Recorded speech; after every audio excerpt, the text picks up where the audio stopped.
आइए हम मेरी भविष्यवाणियों की पुस्तक में से आज के वचन को पढ़ते हैं।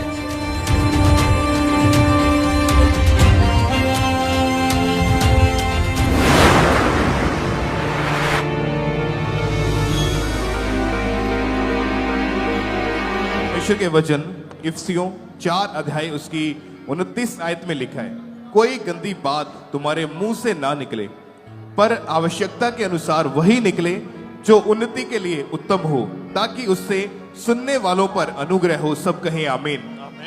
आज के वचन को जो परमेश्वर के दास के द्वारा लिखा गया इस पुस्तक में कि उन्नति कब होती है, जब आप इस वर्ड को सुनोगे तो आपको समझ आएगी कि परमेश्वर का वचन कैसे हमारी जिंदगियों में कार्य करता है। परमेश्वर के दास इस वचन के द्वारा हमसे कहते हैं, मेरे प्रियो, पौलुस ने यह वचन एक विश्वासी और एक सेवक दोनों को कहा है कि कोई भी गंदे शब्द तुम्हारे मुंह से ना निकले, सिर्फ वही शब्द निकले जो दूसरों की उन्नति के लिए हों, ताकि जो लोग तुम्हारी बातों को सुने वो आशीषित हों।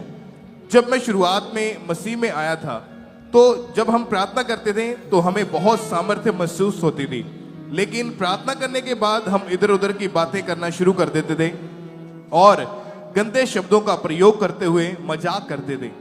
फिर गंदे मजाक करने के बाद मुझे परमेश्वर की सामर्थ्य महसूस नहीं होती थी और फिर मैं सोचता था कि मैं इतनी प्रार्थना करके आया हूं लेकिन मुझे खाली खाली क्यों लग रहा है।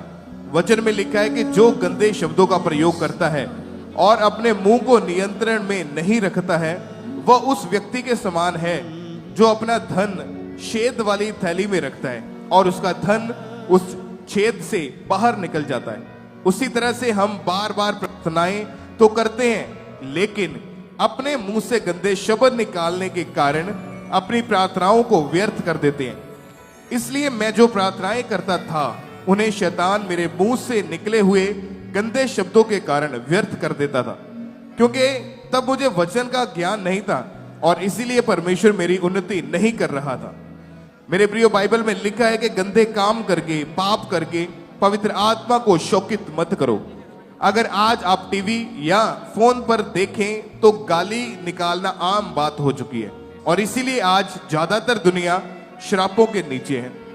परमेश्वर ने कहा कि आवश्यकता के अनुसार तेरे मुंह से वही निकले जिससे दूसरों की उन्नति हो और सुनने वाले पर अनुग्रह हो।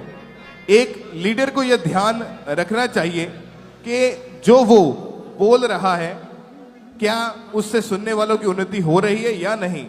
अगर एक लीडर को ही मालूम नहीं होगा कि वचन की अहमियत क्या है तो नए विश्वासी का कोई दोष नहीं है, क्योंकि एक लीडर का काम होता है परमेश्वर के भवन में पवित्रताई को बनाए रखना और पवित्रताई को बनाए रखने के लिए नियम बनाना ताकि पूरी कलीसिया की उन्नति हो और वो आशीषित हो। आपके परिवार में भी पवित्रताई को बनाए रखना आपका ही काम है। माता पिता का काम है कि वो अपने घर में ऐसे गंदे शब्दों का प्रयोग ना करें जिससे पवित्र आत्मा शोकित होता हो, ताकि पवित्र आत्मा की हजूरी और परमेश्वर की आशीषें उनके घर में बनी रहें। परमेश्वर के दास कहते हैं, मेरे प्रियो, 2004 में मुझे एक परमेश्वर के दास मिले। उन्होंने मुझे बताया कि अगर तू 20 साल की उन्नति 6 महीने में लेना चाहता है तो परमेश्वर के सामने कुड़कुड़ाना छोड़ दे कि परमेश्वर अभी तक मेरा यह काम क्यों नहीं हुआ, इसमें देरी क्यों हो रही है। और दूसरा, गंदे मजाक करना छोड़ दे, बल्कि अब से हमेशा परमेश्वर का धन्यवाद करते रहना। फिर उसके बाद मैंने वही किया जो उन्होंने मुझे बताया था और उसके बाद परमेश्वर ने मेरी उन्नति करनी शुरू की, पवित्र आत्मा ने मेरी अगुवाई करनी शुरू की और फिर परमेश्वर ने मुझे अपने कामों के लिए इस्तेमाल करना शुरू कर दिया। इसीलिए आप भी पवित्रताई में रहते हुए हमेशा उन्हीं बातों को बोलें जिससे दूसरों की उन्नति हो और परमेश्वर का धन्यवाद करते रहें, ताकि परमेश्वर आपकी भी उन्नति कर सके और आपको आशीषित करके अपने कामों के लिए इस्तेमाल कर सके। सब कहे आमीन। अपने हाथों को उठाएंगे, आंखों को बंद करेंगे।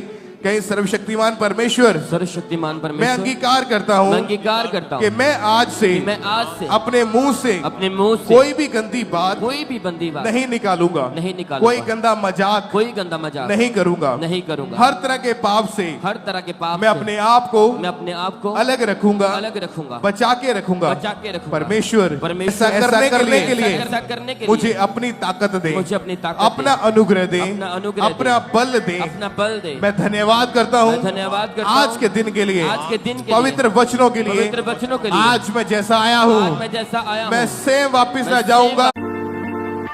परमेश्वर के गहरे वेदों को परमेश्वर के दास के द्वारा जानने के लिए और ऐसी और नई वीडियोस को देखने के लिए हमारे YouTube चैनल को सब्सक्राइब करें और साथ में बेल आइकन को प्रेस करें ताकि ऐसी और नई वीडियोस की नोटिफिकेशन सबसे पहले आप तक पहुंच सके। जुड़े रहें परमेश्वर की हजूरी के साथ। God bless.